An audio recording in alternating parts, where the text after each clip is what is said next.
How many of you have ever been like, there's something that you want to get to? And namely, you want to get to that business success. You want to get to growth. You want to get to expansion. You want to get to, I want to be in the room with the hitters. I want people who are, attractive, that are my client base, that are my target avatar to be with me towards my goals. I want to be in alignment, like walking in procession and unity with the people that matter to you for your business. But then there's hindrances. What's holding you back, right? Let me in, let me in, let me in. Well, what are those barriers? We're going to talk about today. What are some of those 5 common barriers? There's 4 of us here. I wish there was a 5th one because we could each represent a barrier. But you're the 5th one today. You're like our 12th man, right? You're in the bleachers. And so shout out to you today for tuning in and investing in yourself. But we're talking about these 5 common barriers to business growth. We want to uncover some of them. We just want to talk about, I'm framing the conversation in the context of, we know that people are set off in the year. It's February. People some started out with great momentum. Some of you may have even closed out the Q4 of last year and said, I'm going gung-ho. I start off Q1 by really closing out Q4 strong. And so I'm saying I'm starting out this year different. It's going to be this. I'm going to be deliberate. I'm going to be intentional. I'm going to be mindful of my time. I'm going to be mindful of my resources. But now you're kind of starting to feel that, all right, if the new car smell's wearing off. What can you do to sustain that energy to move forward and knock it out? So let's talk about that. What do you guys think as we're opening up? How are you today? First off, I didn't introduce myself. I'm Andre.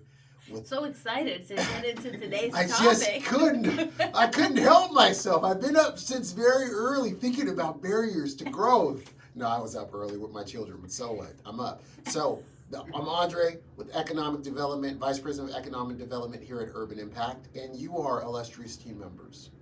I'm Jaleel, Business Education Coordinator with Urban Impact. I'm Mara, Economic Development Program Manager. Hello, and I'm Michelle Rea, and I am our Marketing and Logistics person on our team. Let's go. Fantastic. So when it comes to barriers to business growth, the first thing that comes to my mind is like you're going on a hiking trip. So you got a point where you start, point of origin, and then you have your point of destination. And to get there, there's multiple things that you have to do. You've got to go over hills, you got rocks, you got waterfalls. Like there's just a lot of things that you might have an idea of because other hikers that came back down the trail, they said, oh yeah, you know what? Watch out for that bridge over there. It's a little broken. You want to walk on the left side. Okay. So now I know down the field, somewhere in there, I'm going to need to be on the left side of the bridge. But then you're going to hit things that you didn't expect. And the question is, when you hit those unexpected things, what do I need to do to keep moving forward to get to my destination? So that's what we're really going to be talking about today. The things that you can expect, and then when you hit the unexpected, what are you going to do to keep moving forward and crossing those barriers? It's good. What are your guys' thoughts? First of all, when we do hit barriers, I mean, what is kind of like what would you guys say is the initial reaction or response? Mara, you're a businesswoman. You've been in the game. Barriers? What's that? Been in the game. Crossed many rivers, climbed many mountains. When barriers come up in your life, what's your response and how do you overcome them? Oh, that's a great observation. It's really your team around you that you can lean on. So Absolutely. You don't burn any bridges, for one. You know what I'm saying? You're going to come in contact with many people that do what you do, that don't have any idea what you do, but you take that as an opportunity to, remain coachable yourself and That's learn good. in that circumstance. So sometimes you have to lean on folks, and I think one of the barriers we're going to go over today is not having a strong team or strong foundation. And so you are someone that people look to as an example. So that's a very important moment in your business. If you want to learn and grow, or you can retreat and maybe use your skill set somewhere else if it's really not something you can get past. I mean, it's life and it happens. So That's huge. keep going in one way or another, but Yeah, you just don't give up. Grit. Grit. Hey. Ooh. Hey, remember that word? Please. Please go. Yeah, Yeah. you've been on Mara that. take that basically one. just answered that she has grit. Oh yeah. What is grit? What is grit? Well, it's the ability to persevere, to find your inner strength That's right. and figure out a way. I think we kind of touched on it earlier in our meeting, how frustrating it can be to watch young people kind of chase their tail. You know what I'm saying? When they, they want to figure it out on their own, but it can be a rabbit hole. So don't do that. No, because experience definitely is one of the slowest teachers. And one of the worst teachers. We don't have to experience everything to know whether it's right for us or not for us. We can learn from the experience of others. That's wisdom, is to look and to say, hey, this outcome, I don't need to go do fentanyl to know that it's a bad idea. I can look and see the results that are happening in others' lives that are engaging in it and say, no, I don't want to take any part in that. So I think with your business, it's the same, is that we have an opportunity to gather, as Mara even alluded to, the strength of your team or the weakness of the team is determined upon who you chose to keep association with.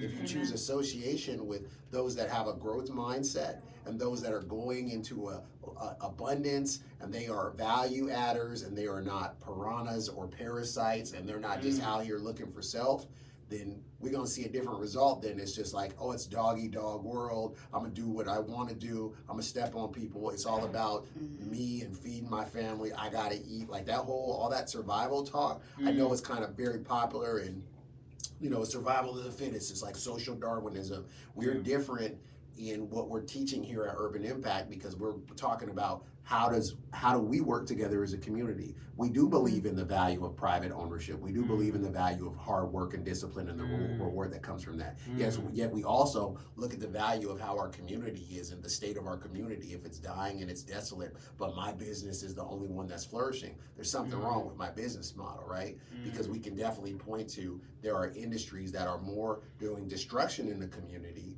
than they are doing adding value. They just take.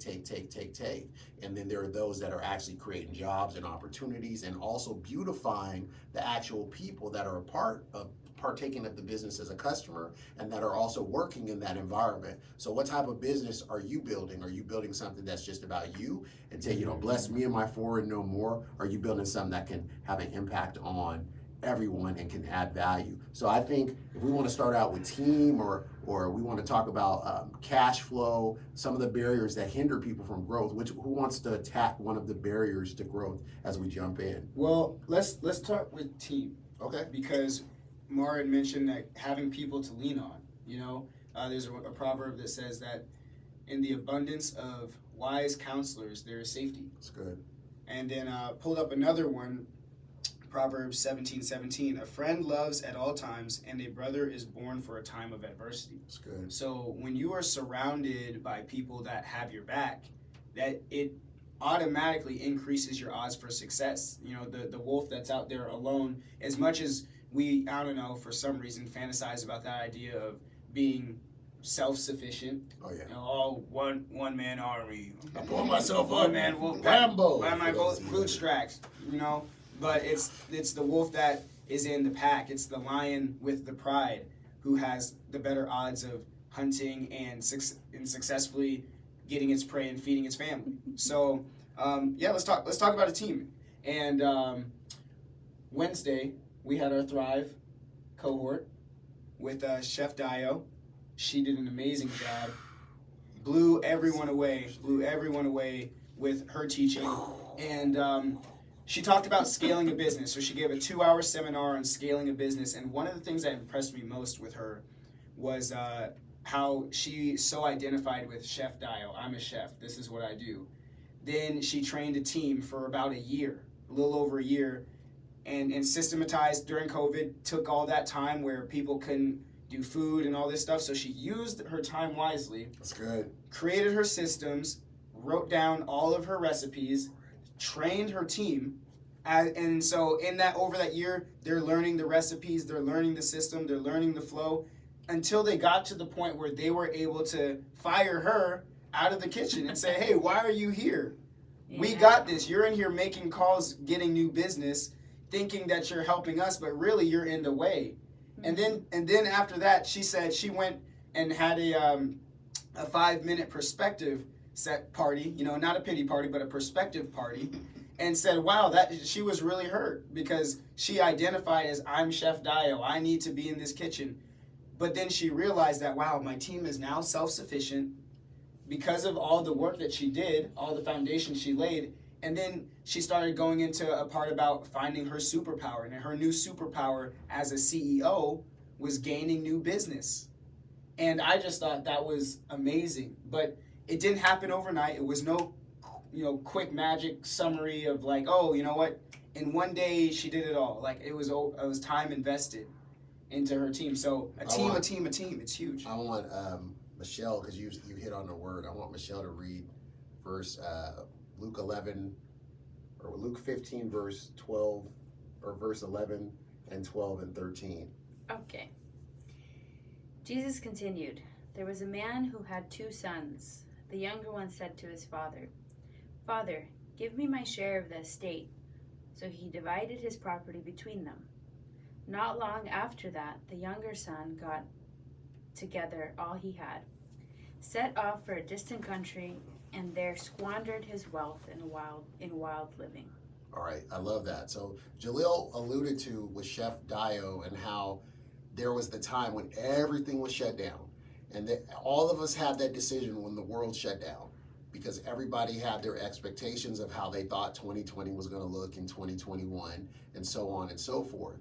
And so we had a decision that we had to make once we realized that things weren't going back to the way that they used to be, of do I get better or do I get bitter?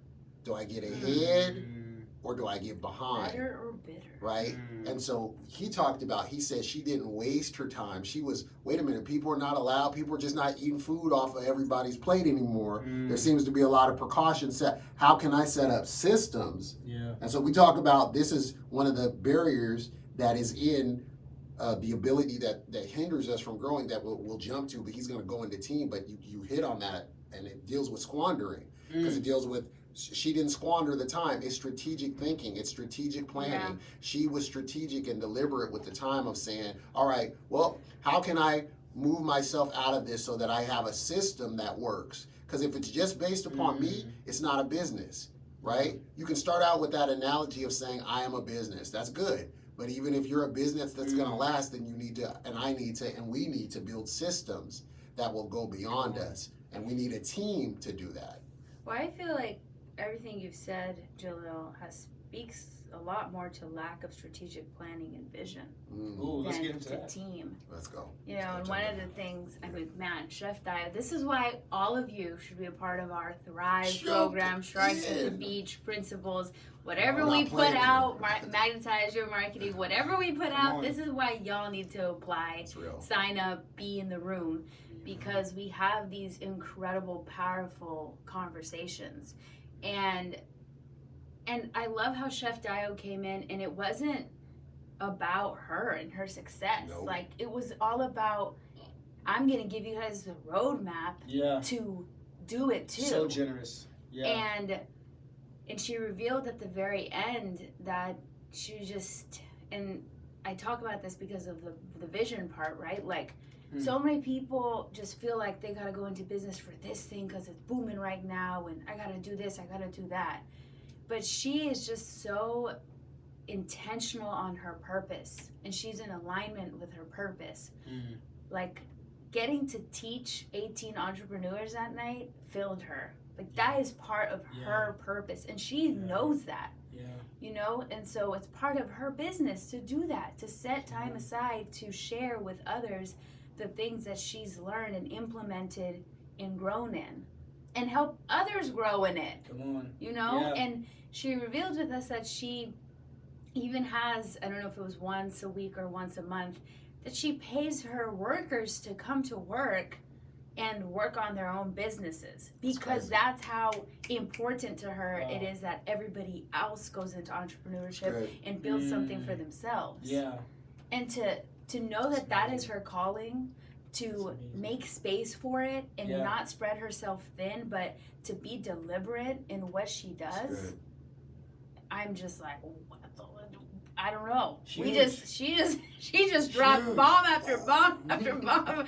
I was just like, wow, I feel inspired. Absolutely. And I think that that's really what I love about our Thrive program, because it's monthly inspirational It's good. meetings after meetings. It's strategic because it goes Yeah. beyond. It goes beyond us just feeling good and being in the room to action. She had us writing. Oh yeah. She had us I writing. was yeah. texting my team. I said, I'm turning my camera off because I'm sitting here writing. And I said, I forget to turn it on because I'm still writing when she's coming back from the exercise. Yeah. She had the jazz music going, Yes. and it was pointed questions to get you to do some introspection and Yeah. to take inventory of how you're doing business. So, Yeah. so talk more about this. Let's talk about this strategic planning and vision, because it seems like there's a weight to this, and I think people can lose out on maybe starting out with execution, but then they peter out because maybe the vision's not strong enough.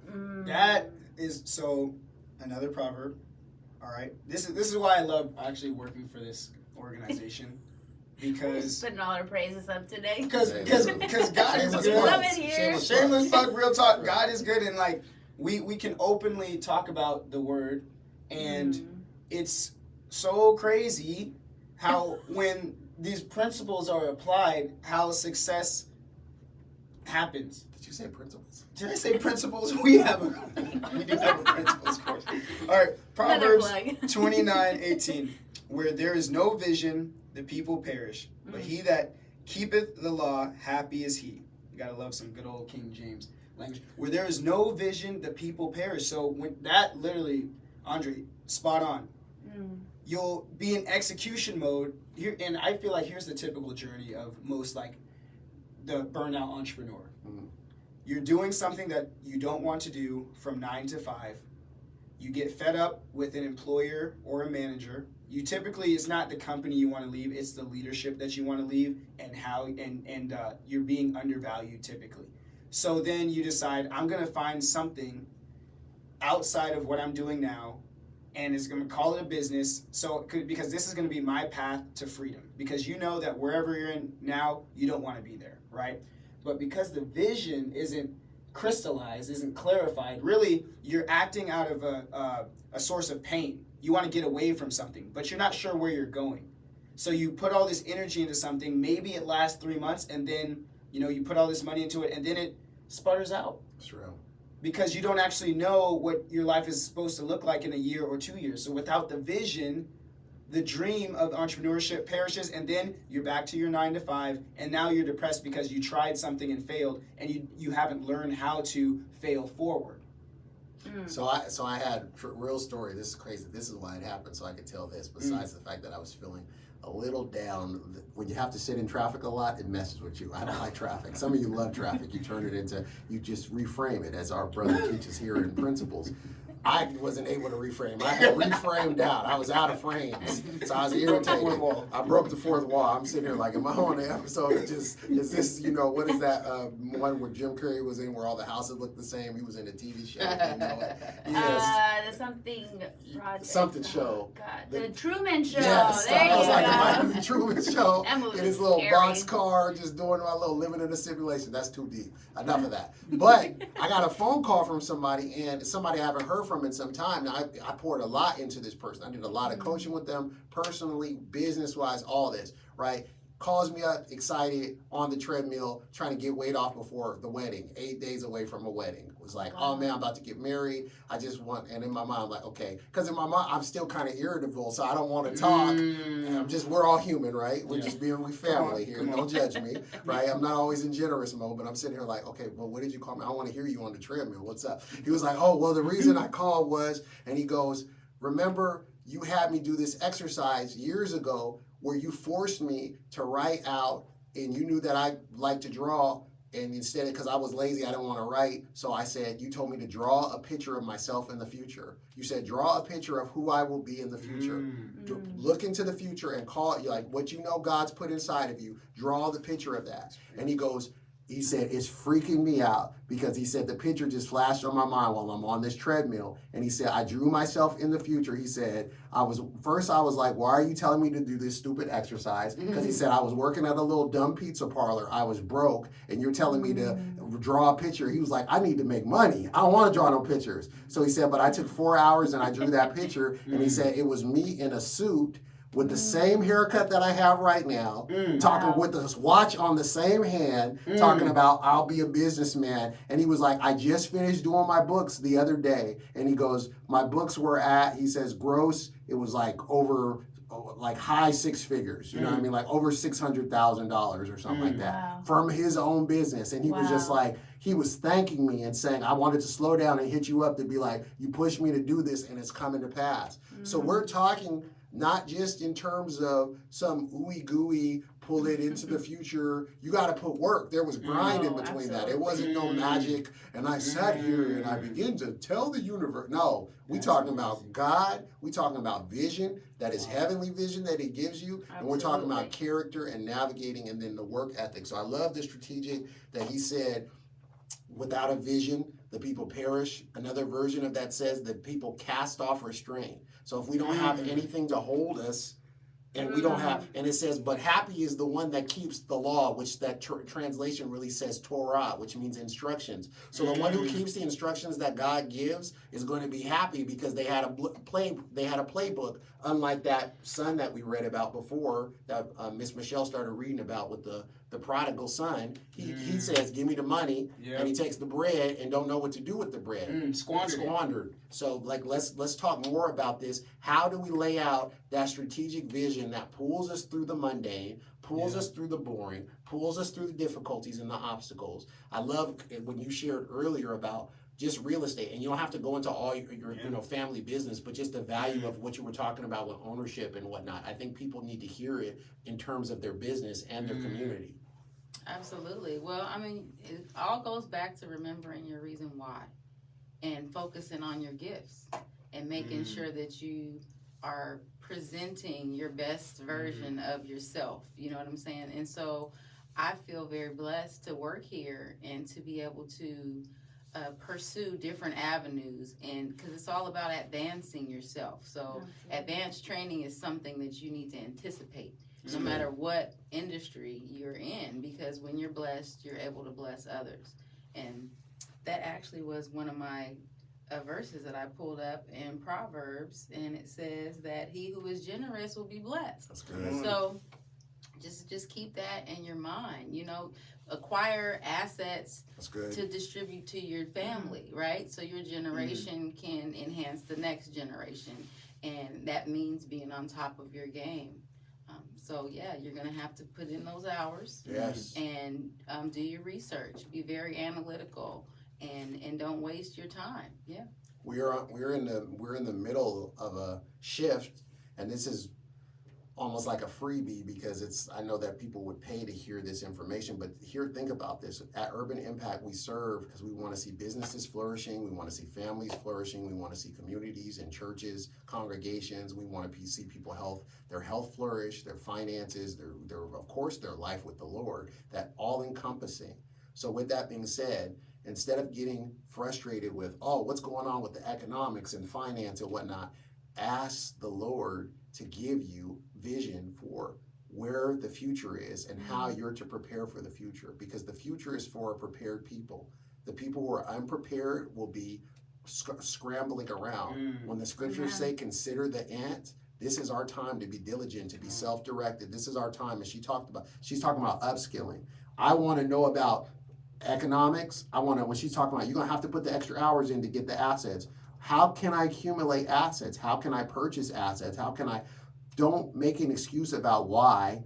Figure out how to get it done. Let your why compel you to make a move, and the how will be figured out because you'll get the right who's in place, right? You get people in place to help you as a team, but don't be intimidated by, she said a statement about in the community, and she says, and I thought about it too because I have people who are elders, and this is no shade towards any of them, but when you said, when we heard about the pricing of houses at a certain time, and that how people even pulled their money together to make it happen, and we're saying we gotta have foresight to not say, remember when, and then now it's out of reach because it's Right. exponentially more than it was. But we have to have the foresight to say, oh, let's get, instead of just me, let's get 5 on the lot. Let's get the whole block. Why Yeah. not? Yeah. We need to buy it though. We just buy up this whole plot. We're buying these plots of land because we're gonna develop them, and because we see vision for it. I was hearing Arnold Schwarzenegger. He said he went into where is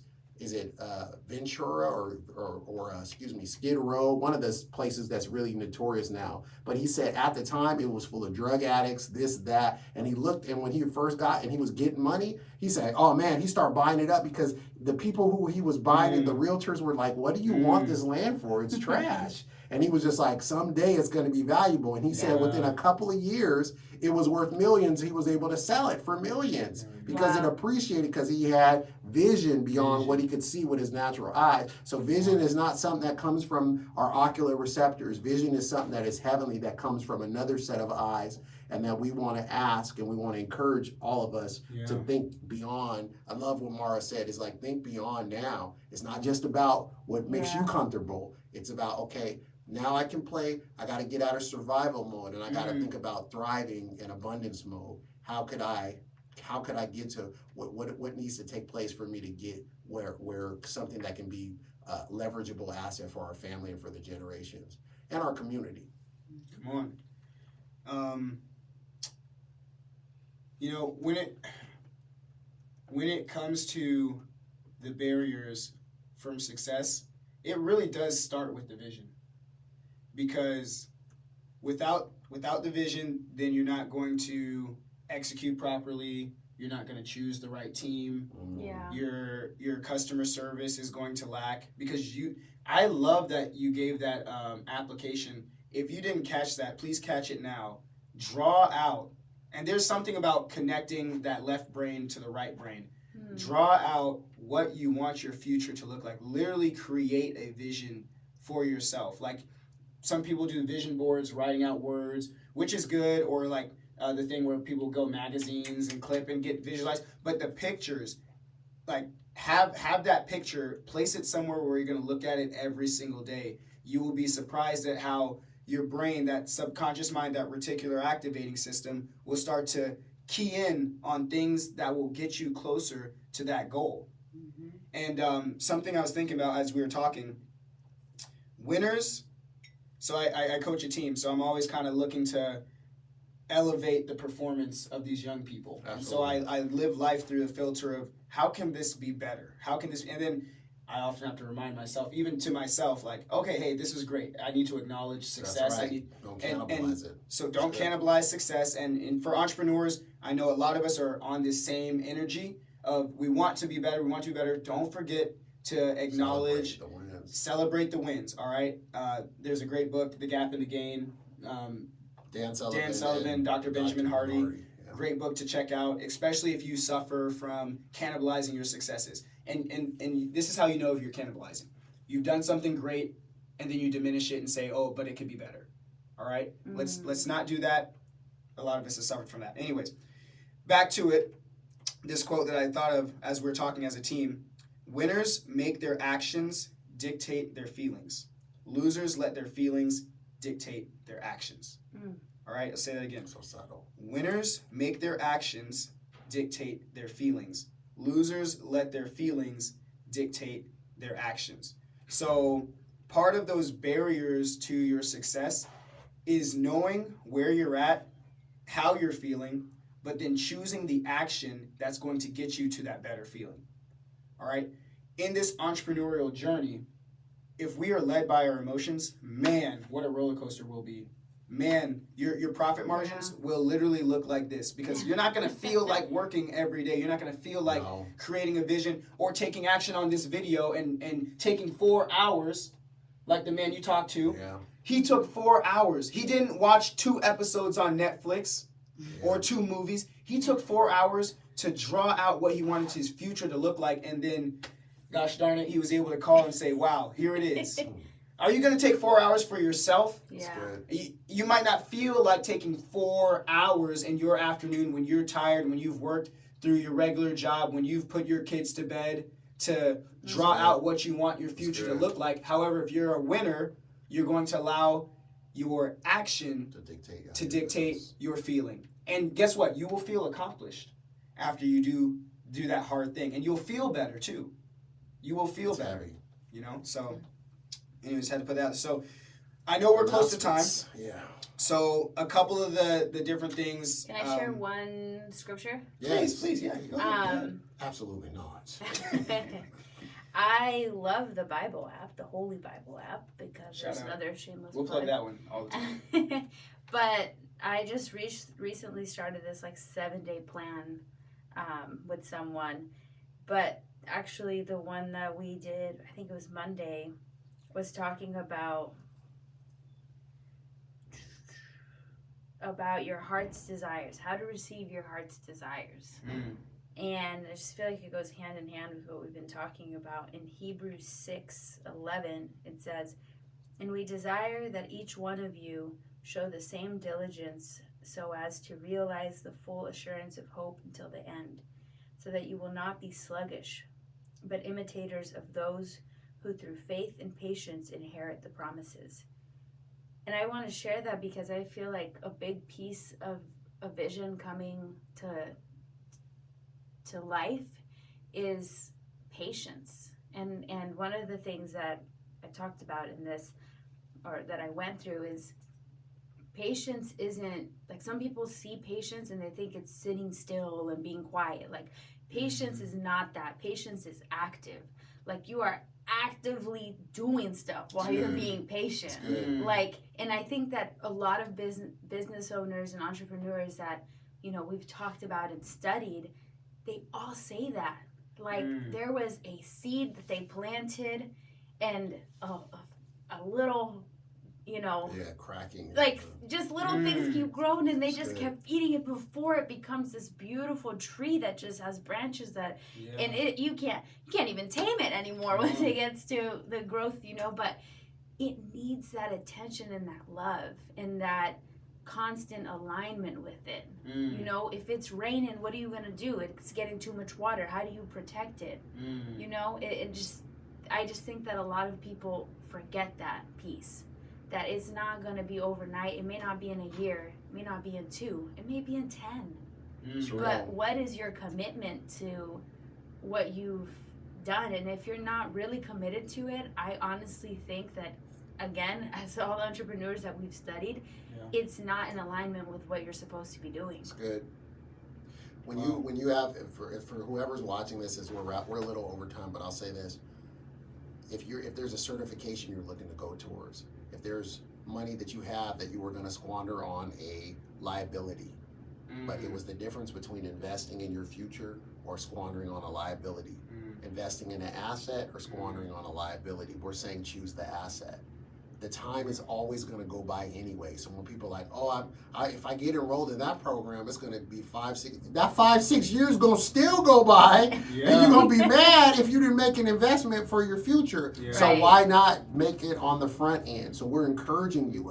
This is why we have everything that we're talking about. This happened to us in community. Everything that we shared here today happened in community. And we're offering, and we continue to open the door up and invite people to be a part of our community, because we want to see you go to the place that is in your heart, the things that God has showed you, the future that He has, the business, the expansion, to be able to have the impact, to be able to change lives and create value. So let's do announcements, and then let's get on out of here. All right. Well, we have our last principles class next Monday, but that's closed out. So if you didn't sign up, we'll get you on the next one. However, we do have another cohort coming up that you can apply for. I'll kick it to Michelle for that one. Yes, so we have our Strikes at the Beach business incubator program. This is for anyone who's in the starting phases of the business. And we've seen people who are 6 months to a year or even 3 years in. You know, it's really the foundational pieces. You're going 12 weeks straight, really back to back, answering some important questions, but you're really setting a firm foundation so that wherever you head from after Sharks at the Beach, you're gonna have a profitable business, because right. that is our goal at the end of Sharks at the Beach. On top of it, we give you an opportunity to win capital for your business. Last year, Learning how our pitching. yes, we'll teach you exactly how to pitch. It won't be pretty when you start. We'll start since from week 1. You'll learn how to pitch and what a good pitch looks like. But you'll be able to communicate your business to anyone once you're done. And that will be in May 23rd. 23rd, the 4th Thursday in Sign up. May. And this is also an invitation to our community to come on out. This will be one of the first years after COVID that we will be opening up the We want to see your the faces. pitch competition to our Yeah. community, to come and Yeah. support our entrepreneurs, support Urban Impact, support the economic development team and what we're doing out here. And then we have the week after that, we have Magnetize Your Marketing, Let's which last year was an incredible event. It Super was so much cool. fun. It's a great way to spend Oh, yeah. our last week in May. Come on. So, just a couple of things as well. Urban Impact, we've been doing this for years. Like, literally, this organization's been in the community, putting in the work for 30 plus years. Economic development for somewhere in there, like 15 or something crazy. So, all that to be said is there's a lot of people that have been touched by Urban Impact that are very successful now. All right, so if you have been touched by Urban Impact or the economic development team, we would love to see your beautiful face. Come reconnect with the people that are just getting started in their journey, Yes. because you know what it is to be at the beginning stages. So lend a hand, shake a hand, meet a friend, as our illustrious Mara likes Like to our say. friend All that right, reconnect, because it is way better to give than it is to receive. Yes. So Amen. come through, watch someone in their growth stages, give them advice, connect with them, see how you can help them and be a blessing to their life, and your life will be richer and more fuller for it. So May 23rd, 6 p.m. to 8:30 p.m., that's the pitch competition date. Also, Michelle was about to get to it, but we gave away a little over $10,000 in cash prizes to our entrepreneurs that signed up and rocked with us for the 12 weeks. So we're not just gonna show you, all right, or tell you about how to do business and how to pitch, but we're gonna show you a little something and invest in you so that you can to grow. So if you could use $5,000, $3,000, $1,000, That's little. I don't need that. if you could use that to spark your business, then go ahead and sign up for Sharks at the Beach. And what is the website? The website you can find is Urban Impact Seattle. Seattle.org. .org. Go there. And, Lock in. Do not hesitate. You're already too late because you didn't lock in now. Go ahead, cut this off. So we'll see you when we see you. Bless you. Shalom, shalom. Bam. Have a good one.